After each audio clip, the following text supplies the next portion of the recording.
네, 강프로입니다. 에코프로 머티봅니다. 자, 에코프로 머티가 10만 원에 딱 걸쳐서 끝났습니다. 뭐 10만 원을 이탈할까 말까 이 내용에 대한 부분은 중요한 게 아니에요. 오늘 왜 이렇게 주가가 안 좋은지, 그리고 그 내용 있죠. 지금 6월 달이 되면 그 공매도 금지가 끝나죠. 그래서 공매도 재개가 될 수 있는데 그 이후에 주가는 어떻게 될지 그 내용에 대해서 이야기를 한번 드려보도록 하겠습니다. 자, 기본적으로 에코프로 머티에서 만든 전고체는 에코프로 BM으로 나가고, 에코프로 BM은 셀업체에 양극재를 납품을 합니다. 그렇죠? 그럼 에코프로 BM에 대한 이익 구조는 어떻게 결정될까요? 리튬 가격에 의해서 결정이 됩니다. 그러면 이 이익 구조가 리튬 가격이 올라가면 올라가고 내려가면 내려가는 건가요? 그게 아니라 평균치가 있어요. 그게 기본적으로 한 7% 정도의 마진이 보장되어 있다. 그런데 가장 중요한 건 볼륨이 줄지 않는 게 중요합니다. 이익을 얼마나 보는지보다 더 중요한 게 지금 시장에서 볼륨을 어느 정도까지 하고 있는지, 즉 매출액이 늘어나고 있는지 아니면 유지가 되는지, 그 내용에 대한 부분이 굉장히 중요해요. 그럼 매출액에 대한 부분을 보겠습니다. 자, 에코프로 BM의 실적을 보면 매출도 꺾였습니다. 이익도 적자로 돌았어요. 그렇죠? 이런 상황이 되고 있어요. 그러면 올해 예상치가 5조까지 매출이 낮아진 상황. 그러면 23년도에 7조 정도였으니까 이 구간에서 뭐가 나와요? 30% 정도의 감익된 실적이 나올 수 있다는 겁니다. 이런 부분을 반영해서 주가가 빠진 거예요. 그렇죠? 자, 그러면 여기서 주가가 더 빠질 수 있느냐? 그건 전기차 시대가 끝나야 됩니다. 자, 지금부터 내용 중요합니다. 잘 이해하셔야 돼요. 자, 보세요. 에코프로 BM은 마진이 7%로 고정이 되어 있습니다. 물론 이거보다 올라갈 수도 있고 이거보다 낮아질 수도 있어요. 평균치가 고정이 되어 있다는 말이에요. 이게 시장에서 인정해주는 에코프로 BM의 마진율입니다. 작년에는 굉장히 좋다는 내용에 대한 부분이 계속해서 나왔고, 그 기대감을 자극해서 주가가 58만 원까지 올라갔고, 상장된 이후에는 에코프로 머티 같은 경우에 42,950원에 상장을 했고요. 지금은 10만 원 정도, 상장 이후에 거의 한 2배 이상 올라간 그런 가격대지만, 이때부터 24만 원까지 올라갔었던 건 에코프로 BM 때문에 그렇습니다. 자, 진짜 중요합니다. 잘 들으세요. 에코프로 머티는 전구체를 만들고요. 에코프로 BM은 양극재를 만들죠. 양극재는 전구체가 필요합니다.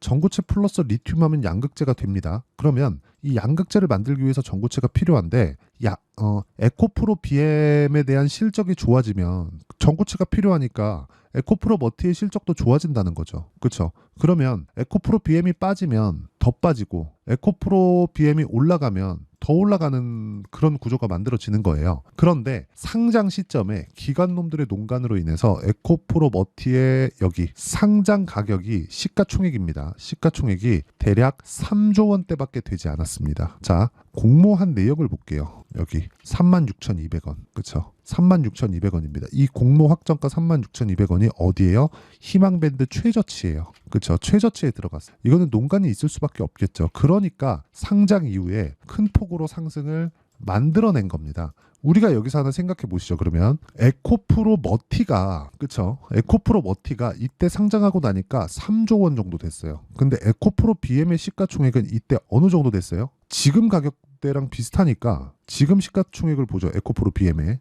21조. 그쵸? 기본적으로 에코프로 BM의 시가총액의 에코프로 머티는 50% 정도를 만들어내야 됩니다. 이게 구조상 그래요. 산업 구조상. 그러면 지금 가격은 어때요? 에코프로 BM은 21조입니다. 그런데 에코프로 머티는 지금 시가총액이 7조 정도밖에 되지 않아요. 그러면 30%대 정도밖에 못 가고 있다는, 즉 지금은 저평가다. 그러면 더 빠지려면 어떤 상황이 나와야 돼요? 실적이 나빠지는 거? 이미 나빠진 거예요. 자, 기대감을 반영해서 올랐어요. 근데 그 올라간 부분의 상당 부분, 거의 한 60%, 70% 정도를 다 빼버렸습니다. 그리고 나서 실적이 박살났어요. 그럼 실적 박살난 것에 대한 내용은 어디 됐어요? 반영이 된 거예요, 주가에. 그럼 여기서 추가적으로 더 빠지려면 뭐가 나와야 돼? 전기차 시대가 안 나와야 돼요. 그럼 여기서 더 과하게 빠진 게 어디예요? 에코프로 머티예요. 근데 에코프로 머티는 지금 어느 정도 위치에 와 있다고요? 에코프로 BM의 시가총액이 21조, 그리고 에코프로 머티의 시가총액이 7조. 이건 기본적으로 10조까지는 올라갈 수 있다는 겁니다. 근데 우리는 저가를 못 잡으니까 새로운 시작점 있잖아요. 새로운 시작점을 못 잡으니까 뭘 해야 돼요? 타점을 잡아야 된다고요. 확인이 필요합니다. 여기서도 그래요. 그렇죠? 에코프로 BM이 올라가는 구간에서도 뭘 해야 돼요? 신고가를 만들고 나서 재돌파하는 구간에서 공략을 해야 됩니다. 그 구간에 대해서 타점을 잡는 게 정말 중요해요. 그리고 이런 부분을 이해했을 때 내 계좌는 이렇게 바뀔 겁니다. 자, 내용 보세요. 1월 1일부터 5월 12일까지 내 계좌 수익률은 490%. 그리고 이 내용은 철저하게 강한 종목군들만 내가 꾸준하게 매매를 했을 때 만들어낸 결과고요. 어떤 종목을 매매했길래 이 정도의 그 상황을 만들어냈는지 보시면요. 자, 내용 보세요. HLB 매수, 매도, 매수, 매도, 매수, 매도, 매수, 매수, 매도. 그쵸? 이런 상황이 지속됩니다. 4%, 13%. 근데 특징이 있죠. 신고가 구간에서 매매를 했다. 최근에 전기 관련주 강하죠. 재룡산업. 자, 내용 보세요. 어때요? 올라가는 구간에서 매매를 하고 매도, 확인하고 매수했다는 점. 신고가에서 매매를 했다는 점. 그쵸? 모든 주식은 이렇게 반영이 되면서 올라갑니다. 즉 앞으로 좋아질 내용이 반영이 되면서 올라갑니다. 그러면 에코프로머티 같은 경우에도 자 지금 바닥이다 그게 아니라 지금 확인하는 과정이 필요하다. 그 확인하는 과정을 제가 다른 신고가 종목들과 함께 여기 소통방에서 10억 만들기 프로젝트로 진행하고 있습니다. 자, 내용 보시면 그래요. 시장감에서 8시 59분 장 시작 전에 나갑니다. 일진전기 대원전선 VT 금요일이 5월 10일 날 금요일. 자, 내용 보시면 일진전기. 자, 보세요. 어때요? 올라가는 구간에서 계속해서 매매를 하죠. 그랬을 때 1%, 13%, 8% 이런 식의 수익을 꾸준하게 발생을 시키고 있다는 점. 이게 중요하고요. 밑에 대원, 전선. 자, 내용 보셔도 어때요? 올라가는 구간에서 꾸준하게 매매를 합니다. 24%의 수익을 내고 올라가니까 더 사요. 금요일날 9% 상승. 그 밑에 VT도 마찬가지예요. VT. 자, 내용 보시면 어때요? 올라가는 구간에서 계속해서 매매를 하죠. 그래서 9% 정도의 수익을 실현시키고 그쵸? 다음 주에 나머지 물량을 정리할 예정입니다. 이런 부분을 제가 여기 소통방에서 그쵸? 실시간 타점으로 공유를 하고 있으니까 구독과 좋아요 눌러주시면 무료 입장 가능하고요. 상단에 있는 전화번호로 구독 또는 10억이라고 문자 보내주시면 제가 소통방 입장 링크를 순차적으로 공유를 해드리도록 하겠습니다. 자, 그러면 이 내용을 가지고 에코프로 머티를 한번 보자고요. 지금까지 말씀드린 내용에 딱 뒤집어서 생각을 하면 됩니다. 미래 가치를 반영해서 그 기대감으로 인해서 주가가 올라갔다. 그러면 이 주가가 올라간 것은 미래 가치를 반영을 했다는 거죠. 그러면 여기서 뭘 증명해야 돼요? 실적으로 증명해야 돼요. 근데 지금 실적 어때요? 안 좋아요. 그렇죠? 그럼 실적이 좋아질 때 올라갈까요? 아니면 좋아질 것 같을 때 올라갈까요? 아니면 다 빠졌을 때 반등을 줄까요? 이 세 가지 중에 하나예요. 보세요. 좋아질 것 같을 때 올라갑니다. 기대감이 다시 발생하니까 이제 리튬 가격 도네. 리튬 가격 다 빠졌네. 그렇죠? 재고 처리 다 했네. 이런 부분이 발생할 때요. 근데 이거를 정확하게 우리가 알 수 있어요? 없단 말이에요. 그렇기 때문에 우리는 반등을 확인한다. 제가 에코프로머티는 지금 싸다고 말씀드렸어요. 근데 그 싸다는 기준이 실적 기준에서가 아닙니다. 어차피 실적은 확정된 실적은 주가에 반영되어 있다고 보시면 되고 미래 실적 기준에서 기대감이 발생했을 때 주가가 올라가고 실망감이 발생했을 때 떨어지는 겁니다. 그렇죠? 자, 그러면 이 구간에서 우리가 판단해야 되는 건 뭐예요? 지금 실적이 안 좋은데도 불구하고 저가 이탈 하나요? 안 하잖아요. 그럼 여기서 우리가 뭘 봐야 돼요? 정확하게 반등을 확인하는 점입니다. 반등을 확인하는 점. 그걸 보지 않으면 정말 어려워질 수밖에 없고요.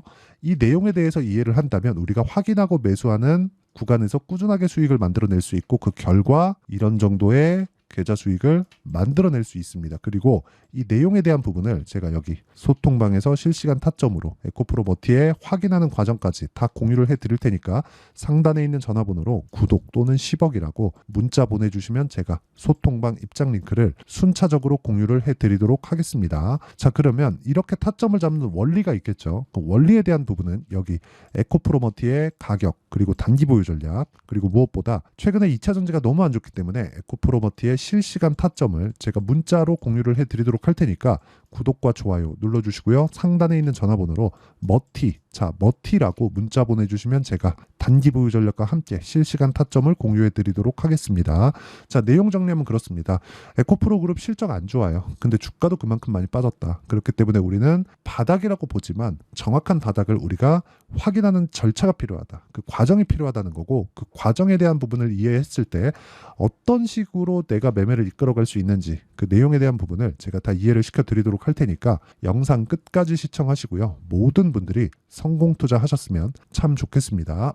자, 24년도가 돼도 여전히 시장은 녹록지 못합니다. 이런 상황이 벌어지는 건 어쩔 수 없습니다. 이런 상황에서도 수익이 나는 종목들의 구조는 변하지 않습니다. 즉 대시세 종목에 대한 구조는 변하지 않는다는 거고 실제 제가 소통방에서 지속적으로 이야기를 드리고 있는 내용도 대시세 종목이나 시장 주도주를 공략하는 건 철저하게 가격 분석을 하라고 이야기를 드리고, 가격 분석 이후에는 이슈에 대한 파악, 그리고 이슈를 파악하고 나서는 다시 내가 얼마에 매수할지 그 타점에 대한 부분을 지속적으로 언급을 하고 있습니다. 자, 근데 생각해 보세요. 시장이 굉장히 어려웠습니다. 어려운 상황에서의 어떤 종목들이 강했냐 보면 반도체와 그리고 바이오입니다. 자, 실제 여기 보면요. HLB에 제가 실제 매매한 내용을 띄워놓고 보여드리고 있는데, 1월 22일부터 매매를 시작해서 4일 동안 31%의 수익 마감이 됐고요. 그리고 여전히 신고가 종목입니다. 자, 그리고 그 다음 어보브 반도체, 이름을 보시다시피 반도체 종목이죠. 그리고 AI 반도체는 지속적으로 강세를 보이고 있습니다. 이 종목도 신고가를 먼저 달성한 이후에 제가 21%의 단기간에 21%의 큰 수익을 내고 마감이 됐습니다. 다시 재공략을 준비하고 있고, 이런 부분은 소통방에서 다 공유를 해드립니다. 자, 그리고 코세스. 자, 코세스 같은 종목도 당연히 그쵸, 신고가 종목이고요. 그리고 반도체 종목입니다. 이 종목도 영업일 기준에서 이틀 동안 대략 한 15%의 수익 마감이 됐습니다. 내용을 한번 보시면 어떻습니까? HLB를 포함해서 뭐 30%, 20%, 뭐 15% 이런 식의 수익이 지속적으로 발생하고 있는데, 이 세 종목 모두 다 신고가 종목이고 1월 달에 시장이 약세를 보이고 있는 구간에서도 강했었던 그런 종목입니다. 특징점이 하나 있는데, 그 이슈에 앞서서 가격이 먼저 반영했다는 거죠. 그렇게 제가 가격을 먼저 보고 이슈에 대해서 파악하는 이유는 결과적으로는 큰 시세를 먹기 위한 사전 준비 작업입니다. 실제로 큰 시세를 먹기 위해서 사전 준비 작업을 했을 때 여기 레인보우 로보틱스 127%, 그리고 ISC 98%, 그리고 한미반도체 97%의 큰 수익을 내는 상황을 만들 수 있습니다. 어떤 식으로 소통방에서 진행됐는지, 그쵸? 그 상황을 제가 이야기를 드린 건데, 이런 상황도요, 당연히 신고가를 공략했을 때 가능한 겁니다. 자, 그러면 이번에도 마찬가지입니다. 그쵸? 정부 주도의 코리아 디스카운트 해소 방안이 2월 달에 발표를 하고요. 그리고 2월 달에 발표된 내용을 토대로 주가가 움직이는 게 아니라 이미 움직인 내용이 있죠. 실제 이 내용은 크게 중요한 게 아니라는 겁니다. 실제 움직인 내용을 보면, 자, 기아차입니다. 실제로 12월 달에 신고가를 만들어 놓고 정부에서 입김을 불어 넣으니까 순식간에 기아차를 포함해서 현대차 같은 거대 기업들의 주가가 2주도 채 되지 않아서 40% 정도의 큰 시세를 냅니다. 자, 그러면 우리는 어떤 종목을 봐야 될까요? 이슈를 파악해야 되는 것도 맞지만 철저하게 가격에 맞춰서 매매를 해야 되는 게 당연히 중요합니다. 정부가 주도하는 정책 방향이 있겠죠. 그 방향에 맞춰서 우리가 종목을 찾을 필요가 있다. 자, 그러면 답이 나왔습니다. 정부가 주도하는 방향에 맞춰서 제2의 기아차를 찾는 게 지금은 중요하다. 근데 정부 정책의 방향에 맞게 가자. 그랬을 때 앞서서 제가 보여드렸었던 내용인 여기 레인보우 로보틱스 127%, 그리고 ISC 98%, 그리고 한미반도체 97%와 같은 수익을 낼 수 있습니다. 물론 시간에 대한 부분은 최소 2주의 시간이 필요하고요. 그리고 최장 3개월 안에 끝내야 됩니다. 자, 기아차의 시세를 보셨던 것과 같이 2월 달에 정부 정책의 방향이 결정되고요. 바로 3월 달이면 시행입니다. 자, 그러면 우리는 거기에 맞춰서 당연히 종목을 찾아야 되고, 제가 제2의 기아차를 찾아놨습니다. 제가 아까 전에 소통방에서 이야기를 드렸었던 내용 다 공개를 해드렸는데, 그 내용처럼 종목만 받고 싶다 하시는 분들은요, 상단에 있는 제 전화번호로 대시세, 자, 대시세라고 문자를 보내주시면 정부 정책의 방향에 맞는 종목을 모든 분들에게 무료로 공개를 해드리도록 하겠습니다. 자, 제가 원하는 건 채널 성장이 목적입니다. 자, 그래서 구독과 좋아요 꼭 좀 부탁드리고요. 모든 분들이 정부 정책에 맞는 방향으로 매매를 이어가서 큰 수익 보셨으면 좋겠습니다.